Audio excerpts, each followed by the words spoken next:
both of these teams have actually used them in recent games to perform incredibly well. So let's see if they're going to get banned or first picked. First ban out the gates for SK Gaming is the Cassiopeia. The one thing that's going to be interesting in my mind is how the support picks are going to play out. N-Rated has only played Lulu in the spring split. Hylissang sticking with the more traditional Leona and Thresh. But N-Rated's Lulu, despite it being somewhat off meta, he's got a 16 KDA, 250 GPM. He's doing very well on that champion. Yeah, and it really fits into SK Gaming's play style. Because if you actually look at SK Gaming play, they're not the team to start the fights. They're the ones who baits it out. They want you to engage onto them. Buy time for SK then to decide, okay, are we going to take a tower or dragon somewhere else while you're trying to kill our top laner? Or are we going to go through mid lane to the top lane and actually help him? And that's why this Lulu pick from N-Rated has really paid off, because you can disengage, you can keep someone alive and keep kiting around, keep buying time for your team. And that's what SK Gaming has been playing around in all 3 games. So big questions on the board. Is Narvin going to be taken? Is Rek'Sai going to be taken? You've got all these priority picks that are available. Let's run through the bans. They were quite odd. Definitely targeted. Hecarim, Cassiopeia, Irelia from SK. Zed, Lissandra, Azir. So a lot more carry-oriented from Unicorns. And that's a Rek'Sai lock-in for Svenskeren. Yeah, and the reason Unicorns didn't actually ban Rek'Sai with the last ban here was because they saw all the bans towards Vishichachi in the top lane, Irelia, of course, he can even play Hecarim. And by leaving Rek'Sai open, you force SK to either take it and then give you the Gnar and therefore basically nullify these top lane bans from them, or obviously give Kikis a Rek'Sai, which he went completely off on yesterday. Yeah, very, very smart pick to deny Kikis. I'm not entirely sure you want to be giving Chachi that Gnar. The one thing that interests me is the fact that Thresh is also picked, because it's not a champion we've associated with N-Rated particularly often. That shows to me that Unicorns of Love actually want to try and counterpick more with at least the mid lane pick, maybe even the bottom lane matchup or the AD carry matchup. By taking that Thresh, you know SK doesn't play it, and yet you take it this early on. So simply just to see what SK is picking now, and then you pick around it. And I want to see if this Rek'Sai pays off as a first pick, because I feel it's very, very risky to do when Jarvan is open and Gnar is open, because that could be the lock-in for Unicorns of Love, and they don't have to take the jungler. And that's why they didn't in the first place, because Rek'Sai already had been locked in for SK. So I'm actually not too sure about first picking it. Yeah, we'll see how it works out for SK. As you've said, if Svenskeren can get rolling, it's obviously going to be worth it. This is the 3rd time we'll see Forgiven on Graves. 0 deaths across his 3 previous games. You do, of course, see Sheepy there on your screen, coach for the Unicorns of Love. Going to be helping to decide what the next picks are. Kassadin was the 3rd pick for SK. Yeah, should be Jarvan for Unicorns of Love and for the AD carry. I mean, Corgi has been a pick we've seen into Graves many times. You just play very safe in the laning phase, and you just have that long-range poke instead of the all-in potential of a Graves with the Corgi instead. And Vardax, of course, has played it yesterday. Or maybe switching it up here. Want some more late game with the Jinx. So you have the same setup. Rocket actually ran with the Jinx Thresh here. You have the Lantern to help her, and obviously you're going to build a QSS later on if there's some CC coming from SK Gaming. And I feel there's enough protection there from the Thresh, the Box, the Flays, Cataclysm, even Gnar, to at least keep the front line up and running. Let's see what Power of Evil is going to be running in that mid lane, as his pick will be last. For SK, they need to opt on their support, which is most likely going to be Lulu, unless N-Rated wants to throw us a curveball. Hell, he ran support Galio last year. He's played some oddball picks. True. And let's see what SK decides to lock in. They have to get either a mid or top lane. Kassadin is somewhat flex. Oh, wow. We're not expecting that against Gnar. Let me just quickly throw this out. During the playtest last year before Gnar was released, I actually beat Wicked with Kennen against Gnar on the PBE build version. So that's a little bit of bragging rights. I'm expecting it in Freddy's hands. Yeah, we haven't seen a lot of Kennen here, but definitely expecting it to be in the top lane for SK and have a bit of a lane bull into the Gnar here. Let's see what Freddy can do. And this lock-in, Syndra into Kassadin, is actually a matchup that Power of Evil likes.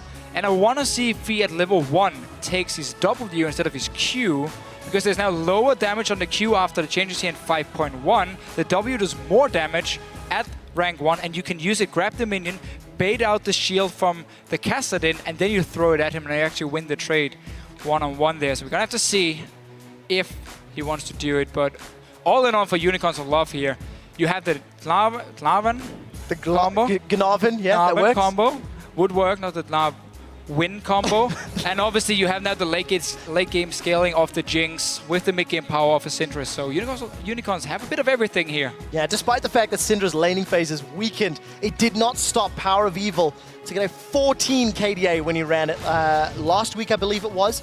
You've still got a lot of squishy targets on the side of SK, so Syndra's ultimate is still going to be able to burst them down. I think the potential is very exciting for Unicorns of Love. Their composition is a little more standard to what we're seeing. Yeah. And it's up to SK to make use of this Blitzcrank Cannon combo. AoE, AoE, AoE, that's the story of their team comp as far as I can see. We're going to get once again see again the 1-3-1 from SK coming in. Kassadin in one lane, Kennen of course sitting in the one-on-one against 9, the other one. And then you have Enrated roaming around on the Blitzcrank here trying to create the picks. So there are the team comps on your screens. It is of course SK Gaming taking on the Unicorns of Love. I'm particularly excited to see our first cannon of 2015 in the European Spring Split. It was one of my first mains as well. And we'll see how this performs. We know that Na does particularly well against bruisers and sometimes can struggle against some of the ranged harass of other top laners. Yeah. Let's see if Freddy can actually find that one-on-one lane. We are on the Rift for Game 4 here in Week 2. I see Freddy as well starting Doran's Blade here just so he has more lane pressure early on with his auto attacks. He will be going AP though, I would expect at least from his cannon. Later on just starting the Doran's Blade. Trying to shut down Visichachi. We could see Unicorns of Love go straight for lane swap and they are actually moving into the jungle of SK Gaming here. Lane swap on that cannon, he's easy to dive, deny him some farm if you can and avoid that one-on-one matchup where he can be a bit of a bully. So we'll keep our eyes on how the lane's set up. Unicorns for the time being, going for those deep wards, grouped up as 5. Somewhat standard starts really in this day and age. We do see that Graves Blitzcrank combo. If anybody gets hooked, i.e. a Jinx with little to no escapes, that is a lot of burst damage that can come down very quickly. Yeah, but if SK do fall behind, suddenly the Blitzcrank doesn't really have too many targets to aim for. Jarvan and Gnar standing in the front line is not exactly who you want to pull in. And Vardax and Power of Evil with the long range will be staying very far back, making it hard for Enrated to make a play.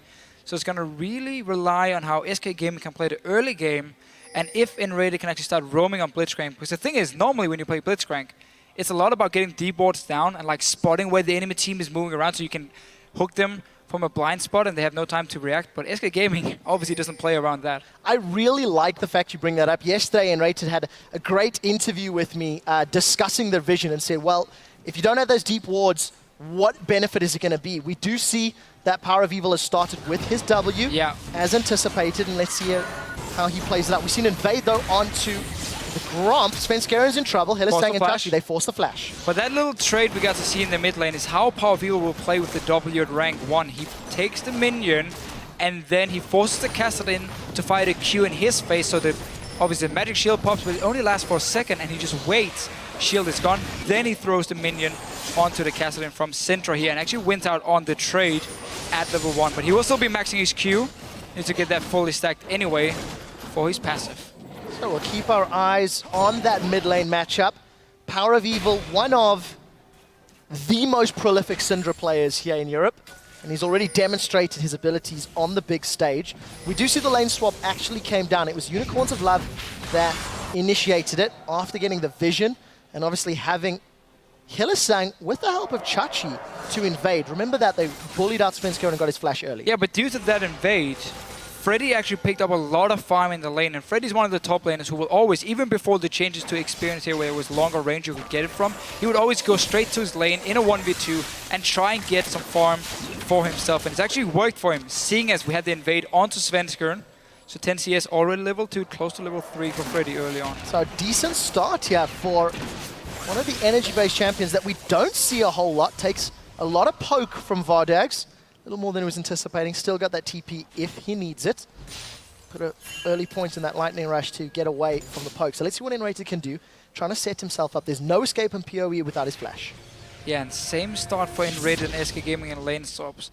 Graves or Forgiven will push the wave. He will try and take down the tower as fast as possible. Enrated will recall early on, get a pink ward, go straight to the mid lane and place it so they have some more information around their mid lane, and then he goes back and he starts again pushing in the tower. They don't care about denying any farm or CS from Visichachi. They just care about taking the tower as early as possible, swap back to the top lane, and then Freddy can go down to the bottom lane instead and hold it, and then you have a tower advantage through the lane swap.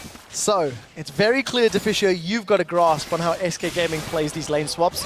Let's see if Unicorns of Love understand the same, and whether or not they can play around it. First Rocket Grab from Enrated goes a little wide. We do see Svenskeren moving towards the bottom lane. Example of his vision. Let's see how he decides to play this out. Kikis is helping out bottom as well.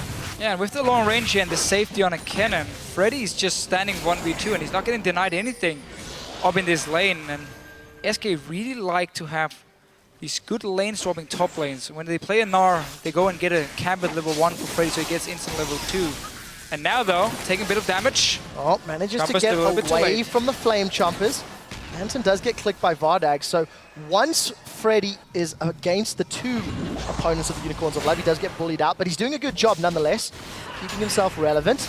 We did see on the bottom, Forgiven's pushed the wave up. Blitzcrank not going to be the greatest at taking an early tower, as SK traditionally like to do. Not as good as Lulu, that's for sure. And we need to see how quickly SK can secure the objective and then start moving around the map. Svenskeren already setting up some tunnels, and Kick is trying to deny them. Unicorns of Love should have seen enough from SK Gaming in the past week to know that Enrated always places a pink ward in the mid lane. Could actually gone in with the Syndra Jarvan combination, which of course is going to be stronger here earlier on than the Kassadin if you do have a small fight between the junglers and mid laners, and cleared that pink ward, denied that information and vision from SK Gaming, but they actually haven't. And just as we talk about it, Kikis walks straight in there and kills it. So got there eventually. Svenskeren gonna tunnel, gonna get the knock-up onto Vardax. Svenskeren, or rather, Freddy's gonna get the stun down. Vardax flashes away, gonna throw the zap out, but it's not enough. Freddy continues to auto-attack. That's a flash for first blood. In the mid lane, Fox is under trouble, down to below 100 HP. Kikis, he flashes over, does not get the lance, and that means Fox gets away. So, first blood to Freddy in the top lane. Hylissang caught napping, trying to set something up elsewhere on the map. Yeah, Vardax is pushing up all alone there, not respecting the fact that Rek'Sai can tunnel over pretty much all the walls on the map. And just a very easy first spot for Freddy on that cannon. Wow, people really still like Unicorns of Love. That is very, very impressive. This is one of the first times that a challenger team that's qualified for the LCS has actually gained the public, public popular opinion in this shorter time, beating out both Gambit and SK in terms of who they think will win. Of course, their comp is a little more standard as well. Keep that in mind. The question is based off of seeing a Kennen in the top lane and Enrated playing Blitzcrank. It's not a champion we see him on all too often. And SK picked up first blood, so already going against what the voters said. Enrated, fortunately not having the best grabs. Hylissang, in reply, not having the best grabs. And Chachi and Forgiven just farming away. So Unicorns of Love tried to reply to the fast push here from SK by sending Hylissang down and actually Enrated gets hopped on Gnar backwards. Enrated in trouble, got that power fist charged. Ends up flashing away to safety. Also gets the summoner heal of Forgiven. So summoner spell advantage heavily in favor of Unicorns of Love that trade. Yeah, nice little setup by Visichachi. Getting the Mega Knife. Still, they're trying just to defend the tower. They won't really be able to hold it off. Forgiven should be able to get in and actually kill it and then swap to the top side if he wants to go for the next one, because Vardax is falling very, very far behind. Dying, of course, beforehand. Staying alone in the lane and not been able to deny Freddy. So once again, SK Gaming winning out on these lane swaps. Earned themselves a small gold lead. We'll see how it works out. Enrated caught by the death sentence and Flay. 2 turret shots and some good poke. So decent setup there from Hylissang. Forgiven yet to back. Keep that in mind. 80 CS. It's a lot of money to be sitting on. Close to 2,600 gold. His opposite number, Vardax, already with that pickaxe. So a little bit of a difficult situation. Chachi is going to have the support of Kikis. The slide, the glide, the dunk. Freddy's got the slicing maelstrom. He stunned up both members of the Unicorns of Love. Visichachi flashes in. He's going to be able to keep getting pushed back. Freddy doing a good job. That's a flash knockup. Svenskeren saves him. The Rek'Sai ulti from downtime coming. Oh, the rocket is flying through the mid lane, and it's not going to hit anyone. No, we got a little excited. Decent attempt. But Freddy survives and gets away with an assist. Yeah, no Mega Knife for Vizicachi here, and Kikis had used everything he had. Freddy just staying alive, waiting for Svenska then to come. And again, one of the reasons Rek'Sai is such a strong pick. This global ulti here you can use as long as you have a tunnel, as you can see in the minimap, around the top side and around the bottom side. You can go between these side lanes very easily and get the counter gank off here from SK. Yeah, it was something that you mentioned yesterday when we got to see the first European Rek'Sai, how important it is to get that defensive tunnel placements across the map. Now, Enrated set up some good wards to get eyes on this blue Sentinel. Going to have the support of half the SK team. Rocket Grab is not going to connect, so Hylissang gets away. Now, there is a ward on this blue buff. SK considering a challenge, actually, a pink ward out Dragon. Now, this is a little risky, although there's no teleport for Chachi, so Unicorns of Love not looking like they're going to engage. Same kind of power play from SK where Freddy moves from the top lane once he went back to base, and then he moves straight to the Dragon. He saves the teleport for right now when he's going to teleport back to the lane because the wave has been built up by Vizicachi. This is exactly the same play from SK we've seen in all the games they play. Freddy will never, or at least not very often, teleport to a Dragon. He's going to run there and teleport back to his lane once they've picked it up. So, Deficio, I want to ask you about SK's play in a moment. Let's see if Svenskeren is in any sort of trouble. Hylissang is going to move forward, and it's very, very clear that you know every decision SK is making, from the prediction to lane swaps, how they manage it, how they push towers, etc. If you can see it that clearly, there's a series of questions. Why can Unicorns of Love not see it? Also, what should they be doing in this scenario? They appear to be grouping in mid lane, got a numbers advantage. It's not the greatest of wave clear from SK, but let's see if anyone can get hooked by a rocket grab. The answer is no. I don't think the response from Unicorns of Love is too bad. It's just been individual mistakes, honestly. Vardak's dying, then the gank onto Freddy here ended up going wrong for the Unicorns of Love, so they have fallen behind. But all in all, I mean, you have to, again, you have to know what's going to happen. When Forgiven is in a lane swap, people push the wave. You know it's going to happen, so you send down your support, and you make sure that you can pick up farm, defend your own tower, and therefore you delay SK from doing these early pushes. That could be an option for you. But obviously, it's so much easier for us to sit here and say it when we can see everything compared to the teams when you're actually playing. You might know what's going to happen, but then we see the mistakes coming in where you don't get a kill onto Freddy or Vardak's overextends, and suddenly you fall behind and now you're on the back foot. Let's see if Unicorns of Love can play on the back foot. They definitely impressed yesterday against the Giants. They're off to a more difficult start this time around. Forgiven with a very large CS advantage over Vardak. He's got an entire BF sword in addition to his damage. Freddy sitting on those sorcerer shoes, working his way towards an hourglass. Fox very nearly getting his Rod of Ages, so nothing really to speak of as far as itemization is concerned. No, just going back to your point beforehand, the only thing I probably would have changed for Unicorns of Love was instead of allowing Freddy to have a bit of a free lane. Oh, Chachi's got minions and a tower. He's pulled Freddy back.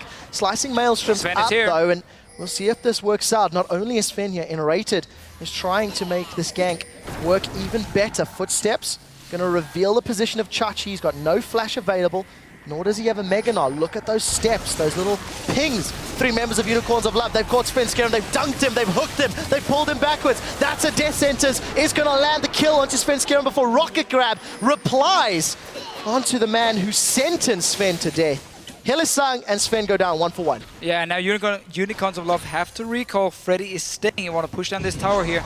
But again, in that lane swap, Rocket honestly should have gone very aggressive on Freddy. Dived him in. He's playing a cannon. You know the Blitzcrank. Oh, Fox is not dead. No, he's not. Manages to get away from that Super Mega Death Rocket. However, decent attempt from Power of Evil and Vardak. Top tower goes down. SK Gaming extend the gold lead. 3,000 in the advantage. And talking about farm, Power of Evil has got a significant amount higher than Fox. That lane matchup you were talking about, how Power of Evil's super confident into it, definitely working out. It's the problem for him that the rest of the team hasn't been able to keep up with SK. Forgiven is far ahead, and the same goes for Freddy compared to the lane counterparts. And again, because if you don't dive the cannon in the lane swap, knowing that the Blitzcrank is going to be on the bottom side of the map because SK always fast push it, so he can't be there to assist him, but then you allow Freddy just to pick up all the farm. It happened yesterday as well. You have to dive Freddy, send up your jungler, have your support, have your AD carry, kill him in this lane swap, take the tower, trade to tower, top lane for the bottom lane one, and then you actually come out ahead, or even at least in the lane swap with SK Gaming. Fisher, I think you'd make a good coach. We'll see how much trouble these guys are in. And Rated gets hooked up, Fox has taken some poke, and a bit of a comedy of errors as everything else goes way wide. Nobody caught out. Unicorns have got the numbers advantage. They've even pulled Chachi down from the top lane. They're going to secure their first tower of the game, closing that gold gap ever so slightly. Still in favor of SK Gaming. SK, of course, also got that first dragon. Keep in mind, SK's dragon control over the course of their last 3 games has also been simply exquisite. They're getting dragons earlier and more frequently than any of the other European LCS teams. 2 of the games have actually got, all 3 games actually have gone all the way to that 5th dragon. However, they didn't need it in 2 of their 3 previous wins. SK Gaming is so good at getting the right pick just before dragon or whatever objective is actually spawning, and then they go straight down and take it. And again, they use the minions here. Notice how Freddy in the top lane is pushing very aggressively right now, because he knows he's going to be needed for this dragon. So he can actually start recalling once he pushes the wave, walk down to dragon, save his teleport if he wants to. Wow, did he just miss the blue buff? No, the blue buff moved. The blue buff dodged it. The blue buff dodged it. So Hilisan gets knocked up. Fox jumps in. Box goes down. Fox is stunned. He's caught by the death sentence. He's knocked up by Kickers. The slam dunk cataclysm throws Fox into the ground. Unicorns of Love grab another kill. They should secure their blue buff as well. It does go to Kickers. Dragon's still not alive here, so just trying to get their mid tower. Clear the minions at least, and everyone actually knows how people got the blue buff. These grabs here from and Rated. Yeah, that's right. Kickers actually stole it from getting the kill onto Fox. So Freddy's continue to push after losing the mid laner. Hasn't opted to recall and head for that dragon yet. 15 seconds. Still has time. Keeping Chachi actually fairly low down. This is one of the things you talk about with Nah. There's a few matchups that he struggles against somewhat, and a lot of them are those ranged poke, ranged harass type. There's the recall. Let's see if he walks straight down to the dragon after. He should be able to complete an hourglass. Yes, he does. There's that hourglass. Now he's moving to dragon. Oh, it's almost like we've seen it before. Oh, really? I had no idea that was coming to Fisher. Let's see what Unicorns of Love can do. They've got a little bit of vision, but if you look at all of the wards around the dragon pit, Unicorns are now starting to clear out SK. So advantage to the Unicorns of Love. They need to press and they need to be very careful with those Blitzcrank hooks. Look at Fox shoving up the bottom wave. There are minions in the top wave pushing against Unicorn's top tower, and Power of Evil has rushed to DFG, so if anyone's close enough, they're going to get burst down very, very hard. Chachi is adapting to it though. He knows now the lane is pushing for him because he just cleared a few of the minions, and he's actually walking down to the dragon himself, so he's not using the teleport this time around, and therefore doing the exact same thing Freddy did. So we're going to have a straight up 5 versus 5 here around this dragon. Let's see how quickly Chachi can charge up his Mega Nah. Svenskeren throwing out those Prey Seekers. Very, very long range on them. Look, Fox again, still in the bottom lane. SK are split up. I've never been a massive fan of these pincer movements. Let's see if SK can make it work. Kickers has gone in. Instant flash away from Enrated.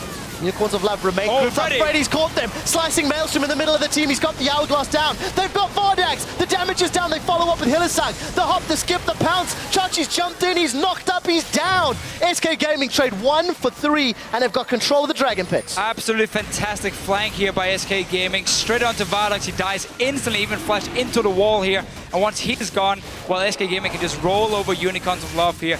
That was a very, very nice setup, especially by Freddy. Flashing in, he had the hourglass completed, and tower as well for SK. So Dragon secured, tower secured. They continue to grow that gold lead even further. Freddy's even had the audacity to push the bottom wave to that inner turret. And I noticed during the fight, Power of Evil didn't even get to use his DFG. Convincing team fight win. There's a replay. So again, SK Gaming coming from 3 different angles onto Unicorns of Love here. Vardags first target, nothing he can do. Power of Evil forced out of the fight instantly as well. And now it's just cleanup time. I mean, Forgiven completely untouched the entire fight long. And SK Gaming, you take the right fight here again. Notice the wards around. It's all about Unicorns of Love here, but it doesn't matter. SK, they know exactly when to go in. They look for the right engage, they get it, take tower, take mid lane, and a big goal lead. And it's actually so easy to mess that engage up. Very, very often you see those sort of pincer 2-3 angle fights being initiated, and the team that is grouped up is able to focus a target down quickly enough. But Kennen, of course, with that Hourglass, with that slicing Maelstrom, able to get away. Fox put a lot of poke down into Hylissang, and Rated holds on to his rocket grab. Doesn't need it this time round. SK with a very, very well-executed team fight. You see that Randians has been picked up for Svenskeren. A lot of defensive stats against everyone except PoE. Be a bit careful. And Freddy again, split pushing. Yeah, again, he's going to do this all game long. We said it in Champs League how Visichachi can duel him one-on-one. So Freddy's going to have all the control in the top lane. Now all about his team actually using it to ward the jungle and get a pick on Kikis. They catch Kikis, he instantly flashes away. Death Sentence connects with Enrated, but nobody from Unicorns wants to initiate in that one. We'll carry on talking about the split push because I think SK and Freddy, one of the only teams that is actually, continuing the split push. We're seeing the majority of other teams just favoring the heavy engage over and over and over. Let's see if Forgiven's going to get caught out. No! Oh. Baited! Forgiven knew about that. This cool as ice and just slides over the wall. Slides over the wall. Notice how Freddy also is keeping his stealth totem here, so he wants to have that ward at all time. When he's split pushing, it's going to be the only ward he's going to place in that jungle most likely, unless Invaded is there with him. But for now, same old SK Gaming, same style. They have the 2 dragons to 0. You have tower advantage. A lot of farm on Freddy, a lot of farm on Forgiven, like always. Falling behind the mid lane, but it's not really too big of a problem for SK. It really isn't, and you somewhat expect it. Syndra into Kassadin, even though Kassadin traditionally does well against AP mages. Power of Evil, one of the few Syndra players that can really bully the weaknesses of Kassadin. And that CS difference proves it. The thing is, Power of Evil hasn't been able to convert that laning advantage into a team fight advantage because Unicorns have just been collapsed on more frequently than they've been able to look for opportunities against SK. And keep in mind the Jinx as well need more time to scale up here before Unicorns will love. Really feel like Vardax can make a difference in the fight. So for now, it's all about Power of Evil and trying to start the fight with Kikis and Visichachi going in, locking down a target that Power of Evil can actually kill. Going for this top lane now. I don't think there's anything SK can do. No. They're arriving too late. Unicorns are going to get the tower before SK can respond. And look at Fox. He's miles and miles away. He's not going to stop the team fight. Freddy goes in, slicing Maelstrom's out. The Cataclysm actually ended up helping SK Gaming. Look at the background, the collateral damage. Multi-man knocker from Svenskeren. We do see Freddy's been taken out in the fight as Vardags is in full retreat. Here comes Forgiven all the way from Greece, looking for Vardags. Boomerang goes out from Chachi, not going to be enough. Svenskeren. Oh, here's Fox. Better late than never, he gets one. Chachi manages to avoid the rocket grab, but SK are not giving up. Fox is going to Rift Walk. Actually, he's going to flash forward for that one. And Rated, can you get the Power Fist? That's the question. Knock up the Dinosaur, and the Dinosaur is down. Another great team fight for SK. And that started as a 4v5 Unicorns. Went on to Freddy, popped his ulti, popped out last again, bought enough time. They cast it in all the way from the bottom lane. Starts roaming before the fight starts. Joins in with his team, picks up a few more kills. And SK, let's just see it again. So they go on to Freddy actually. Going on to Svenskeren, then jumping Freddy. Pops his ulti, pop the Hourglass, and now gets buying time. Look at Kassadin in the mid lane. He's coming to the top lane. All this damage here from Freddy before, and Svenskeren comes in, obviously Forgiven on the Graves, and now it's just clean up time for SK. The amount of zone control that slicing Maelstrom from Freddy offered was really, really impressive. Unicorns of Love did not want to engage into that cannon ulti, and of course the traditional Jarvan I'm helping, also even preventing them getting past that Hourglass. So well thought out, this cannon pick working wonders for Freddy and SK. Finally Chachi goes down after the extended chase. Cannon's always been really, really strong in these mid-game fights. When there's not enough magic resist on the side of the enemy team, your ulti is just ripping through them. So for now, it's really paying off for SK again. You have so much mid-game damage through the Graves, Rek'Sai, and the Cannon, and for the late game, you have now a Kassadin coming in.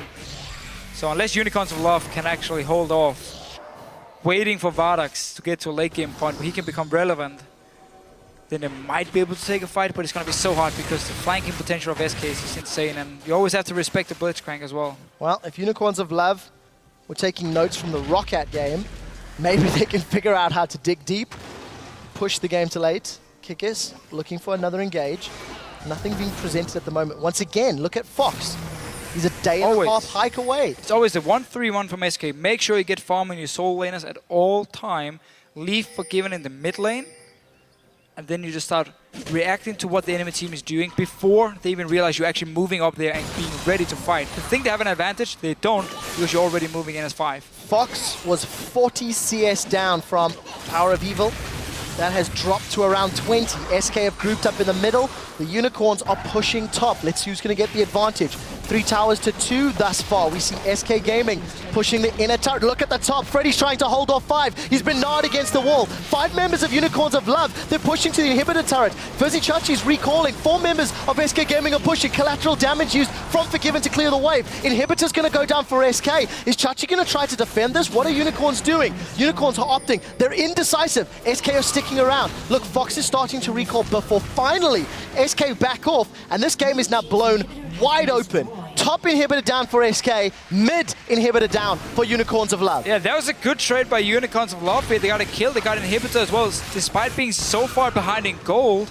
This Dragon, however, will go to SK. Third one for them, 0 for the Unicorns. Now we need to see who's going to play this map better. Yes, there is still a significant lead for SK. Ordering 6,000-7,000 gold, 3 dragons as well. But there are super minions pushing both teams. And seeing the way SK has pushed the side lanes and played that sort of 1-3-1 game, you have to feel strategically they're going to be more comfortable playing around super minions than the Unicorns of Love, who have not necessarily had that same level of map play.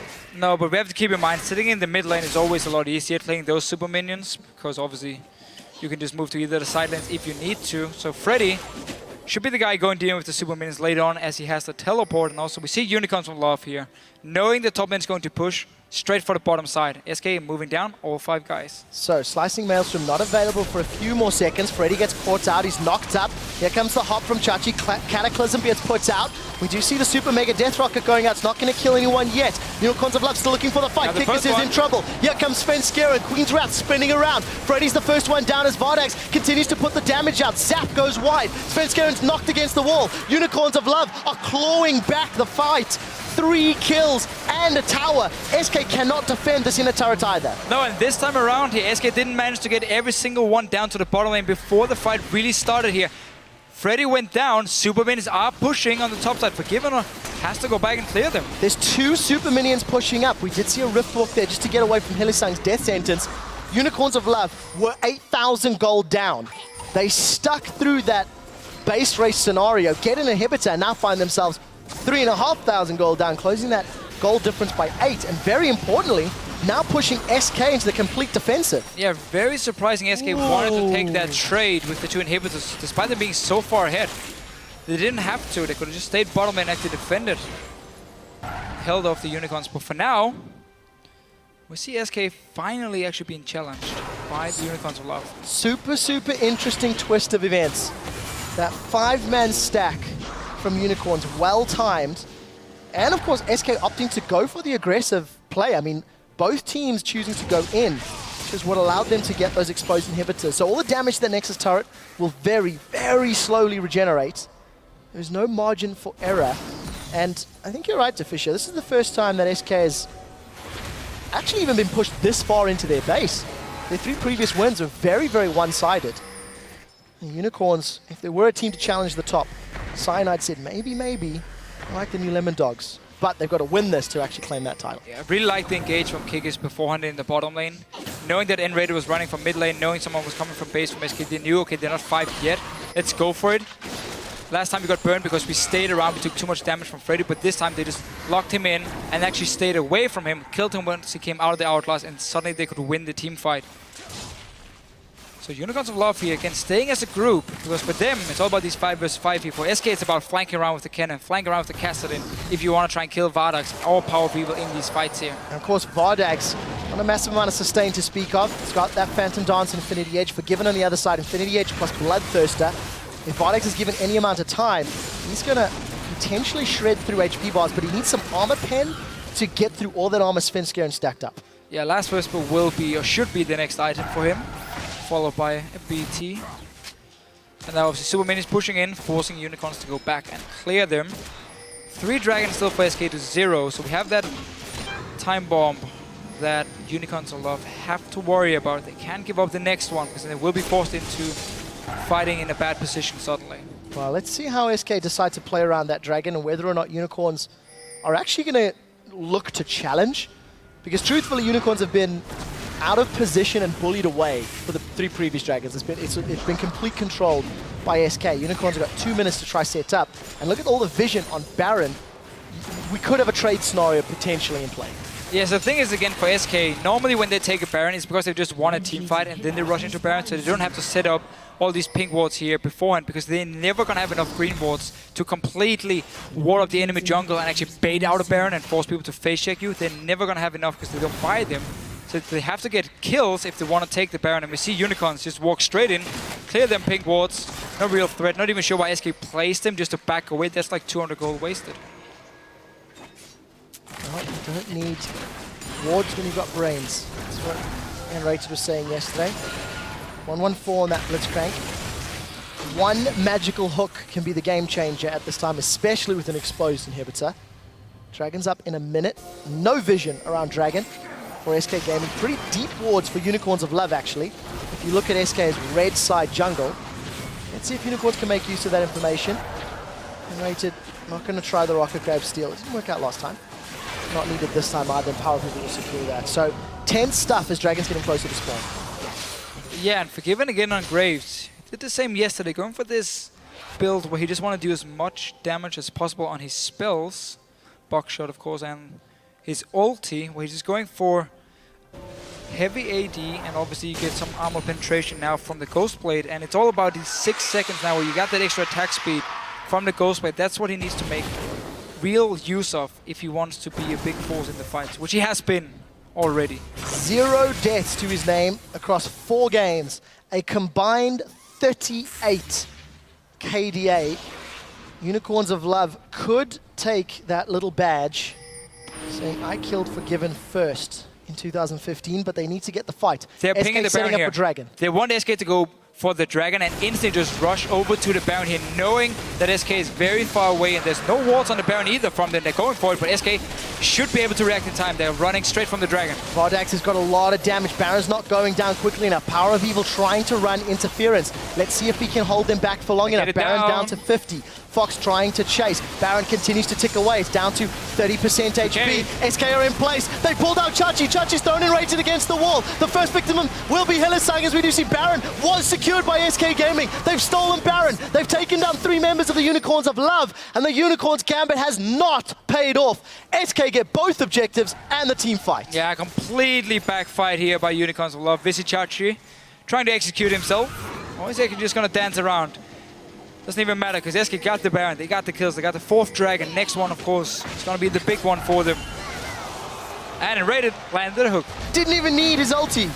Did not even need the static field. Such just an a aggressive play, though, by Unicorns of Love. They didn't have the damage. Yes, they had a lot of DPS on Vardax, but that Baron took far too long, and SK ran all the way. So you can always wonder here, was it the right call to have Power of Evil sitting in the mid lane trying to bait that, hey, we're not on Baron, we're just sitting and farming back in our lanes and trying to like hold SK off at least for a few seconds? Or had he been there, would he have been able to do enough damage to actually take it down beforehand and not allowing SK to come in and just clean up everything? I'm going to theorize that that Baron was around 2,000 HP before SK got in. I think Power of Evil with this many items he would have secured it. For sure. If he had been there with the team, they would actually have gotten it before the fight. But still, SK coming in, they got the 4th Dragon already. And when you have a cannon and the enemy team is stuck in the Baron pit, it's very easy for you to go in and just destroy everyone. Obviously, all the damage from the Graves and Kassadin as well. And SK, they keep punishing every mistake you make. Unicorns of Love put themselves in a corner where Freddy slicing Maelstrom could hit everybody, and he did. Flame Chompers is going to dissuade Svenskera's Rek'Sai from going any further. But the damage is done. Baron, 4 Dragons, the inhibitor, and nearly 10,000 gold. Unicorns, they clawed back, but it just wasn't enough. Again, hindsight is 20/20, I guess. Of course. You know, they'll have to live and learn from the amount of control they've given up. Yeah. The whole plan was, of course, for Power Evil to buy time. SK didn't go for it, or didn't buy it, and just went straight for the Baron itself. Now let's see, the push is going on here. You have super minions in the mid lane. You have the Baron buffed minions in the bottom side. Cannon minion, of course, doing some work. one hook from N-Rated and someone dies. Well, same could theoretically be said from Hylissang. If he gets a squishy, let's see which support camp they've got. Chachi. Chachi's knocked up before he can hop away. But the Lantern manages to work. Both of us proven wrong. Now Fox is caught. Fox is going to Rift Walk potentially. Hourglass is up. Flame Chompers, they do keep him down. They stop him against the wall. It's not going to be enough. They do manage to grab Chachi the second time round. They've traded mid laner for top. Super minions are pushing towards those Nexus turrets though, and SK still have Baron empowered minions. SK get the inhibitor turret. They're onto their second inhibitor turret in the last few minutes, and Unicorns of Love in a desperate, desperate situation. 2 inhibitors gone here. SK Gaming looking to go 4-0. Just wait for the next dragon to spawn, pick it up and go for the finish here. I mean, top lane is the only thing missing for them. As is always the case in the European sprint course. split. Middle first, bottom next, followed by top. SK have got control. And you know what? If you actually step back and think about this game as a whole, barring the decision to trade inhibitors, SK's been in complete control. Yeah. And even that inhibitor trade is still probably the best case scenario for both teams. The way they had positioned. So truthfully, SK, despite being, you know, in a risky position, they were still in control. They were dictating the tempo of the game, and they punished Unicorn's Baron attempt as well as they could. They were dictating it because Unicorns of Love didn't want to try and actually punish them. When you keep your support with your dual lane or with your AD carry in a lane swap, it opens up for your top laner to be killed every time, and yet Freddy's left untouched. And he's been ahead of Visichachi all game long. He got a very early hourglass, which he should never been able to get for the very first team fight, remember, where he went in, killed Vardax, won the fight for SK as well, and even stayed alive. Let's see, SK going for the last turret here. Still 1 minute on the last dragon as well. If they get 3 inhibitors down and get the dragon, well, it's looking to be that way, Deficio. Fox once again pushing a different lane. SK showing that you can still play the lane game to win. Death Sentence connects on N-Rated. Is it Hook City?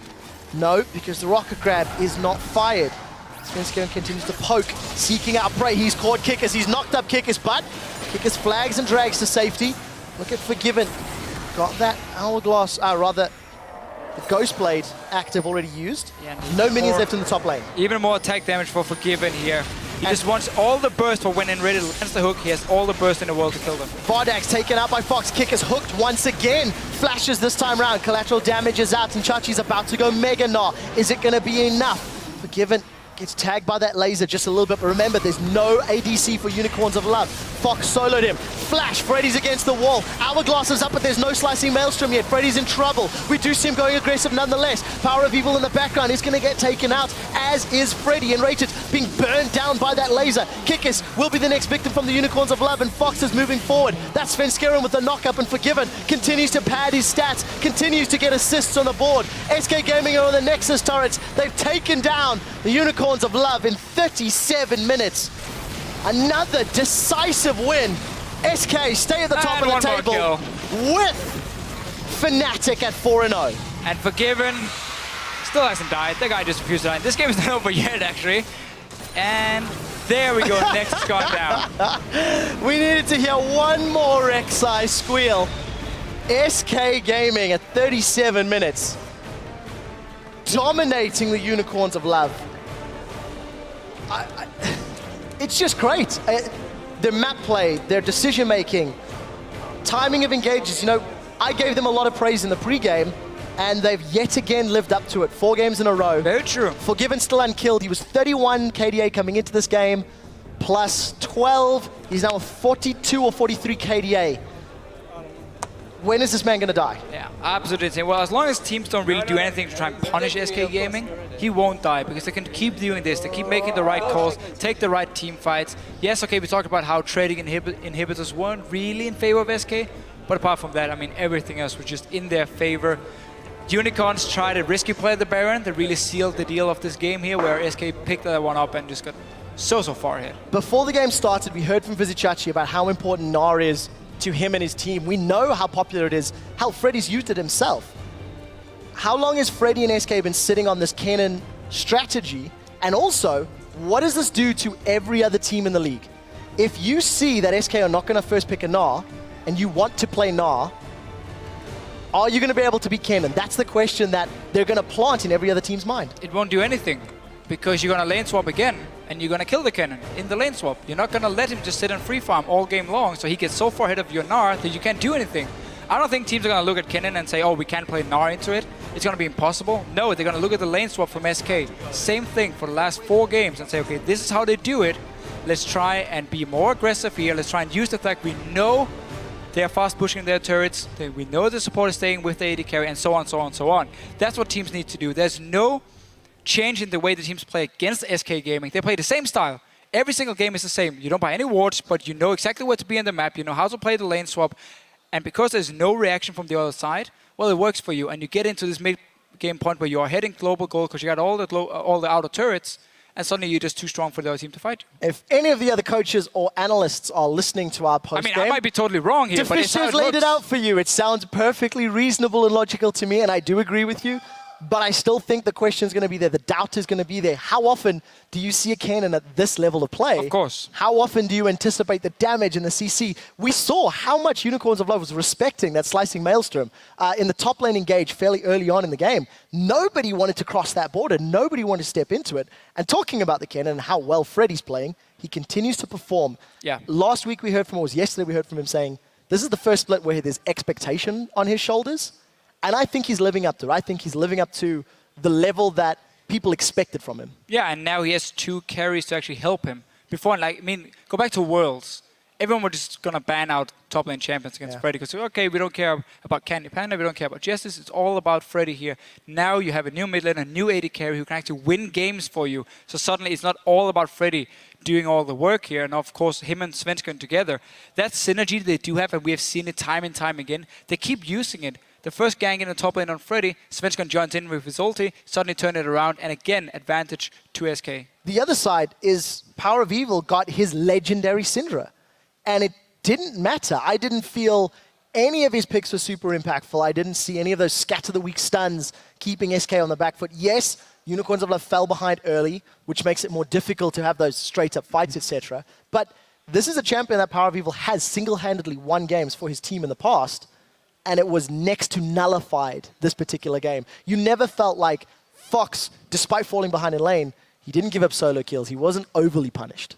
No, and again, that's just SK as a team getting so far ahead. They pick the team fights, and if you have a Kennen flashing into your face as a Syndra, I mean, what are you going to do? He's going to outlast anyway. You can't kill him, and suddenly you're out of the fight. So Power of Evil did what he could in the mid lane. He actually ended up like 3-2. So 3-2 and 4, not the worst score, no, definitely not. That's the thing. We can't really blame him. It's more as a team you fall behind. Again, the global goal is always in favor of SK because they get so many towers killed every single time. And again, they get the items faster because they don't buy any stupid useless wards. Yep. Quote from Enrated. That's it. If they can buy items and power. We did see them using a little bit more deep vision to try get the most out of that Blitzcrank. But I think in this particular game, it was a lot more about Freddy. Freddy's zoning and Freddy's Kennen was very, very impactful in winning those team fights for them. So you've heard what we've had to say. Let's see what Shox and Cyanide have to say about the game as we throw it over to them. Thank you very much, Quickshot. I'm here at SK Gaming's Forgiven, who still has not died once in 4 games this split. Forgiven the Immortal. Congratulations, another victory and great play by you guys. Thank you. Talk us through the picks and bans, getting that Rek'Sai for yourself, but giving up the Gnar-Jarvan combo, which is has proven to have been lethal in the past.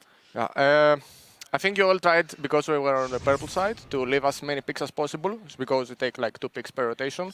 And they actually didn't succeed that much because we prepared about this sort of plan from UOL, and we knew that if they want to have chance of winning, they will prepare something like this, and they wouldn't base the game inside the game. Like they will just go for a win outside of it, like by picks and bans. And like we got Rek'Sai, who is like the most OP jungler, I think, even after the nerfs. And in general, we have just too many good players individually that they can make every pick work.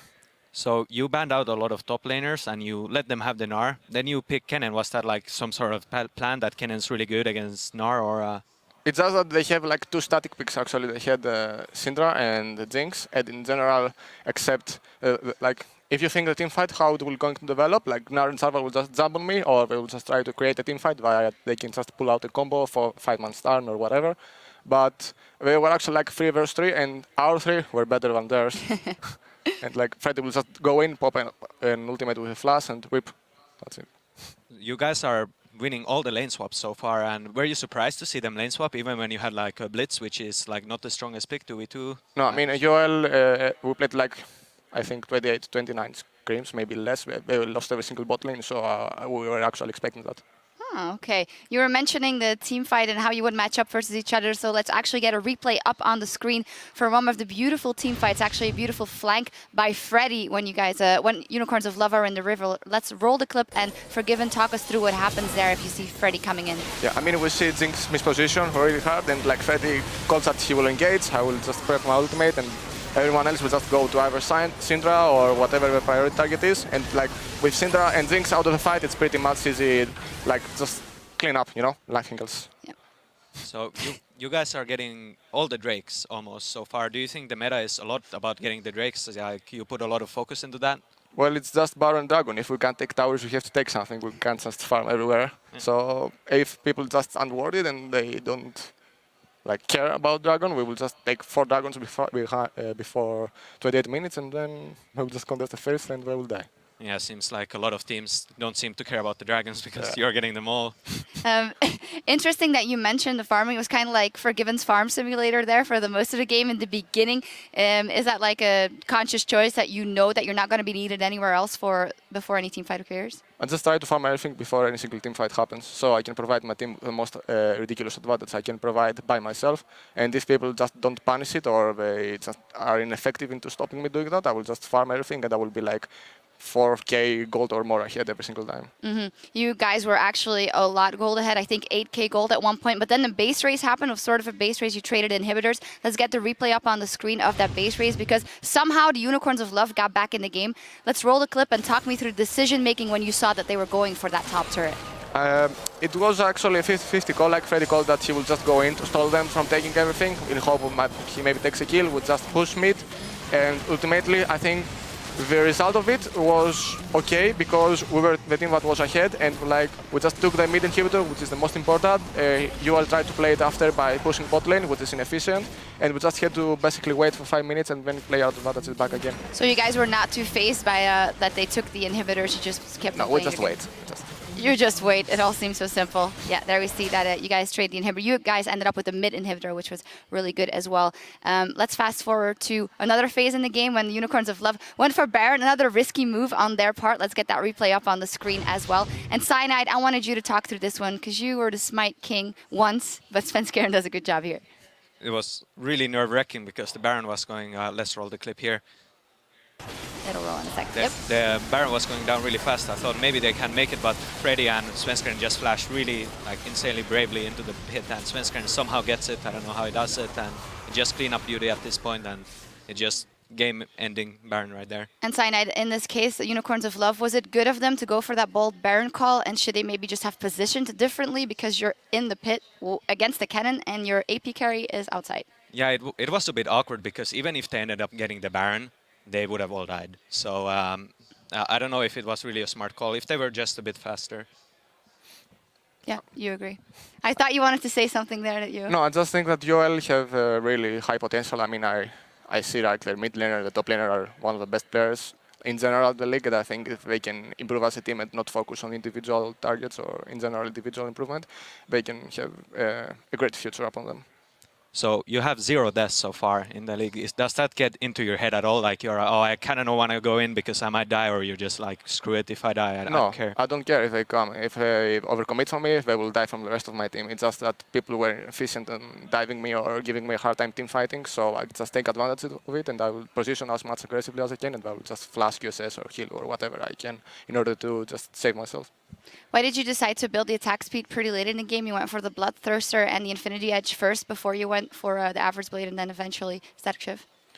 I mean, if I go against a squishy target and people in early game don't build that much of an armor, let's say I go 1 versus 1 against Jinx on Shooter, okay? I will flash a stun and well, I will just critical QR and he's dead. Well, I wish I had that much clear decision making in game. Final question, Iterated in an interview said that you were the best AD carry he ever played with. That's saying a lot, knowing that he played with the likes of Reckless. Do you feel right now that you have the most skill in all the bottom lanes? By far. By far. All right. Thank you very much. Very sure and very confident talking to Forgiven here. It's time for us to take a short break, but we'll be back shortly for our final match of the day between Meet Your Makers and the Copenhagen Wolves. Don't you go anywhere. Okay, team, I have a very serious question. Are we gonna win? We're gonna win, boy! Vizicachi flashes in. He's gonna be able to keep getting pushed back. Freddy doing a good job. That's a flash knockup. Svenskeren saves him. Slicing Maelstrom in the middle of the team. He's got the Hourglass down. They've got Vardags. The damage is down. They follow up with Hylissang. SK are in place. They pulled out Chachi. Chachi's thrown and rated against the wall. The first victim will be Hylissang, as we do see Baron was secured by SK Gaming. Hourglass is up, but there's no slicing Maelstrom yet. Freddy's in trouble. We do see him going aggressive nonetheless. Power of Evil in the background is going to get taken out. They've taken down the Unicorns of Love. Another decisive win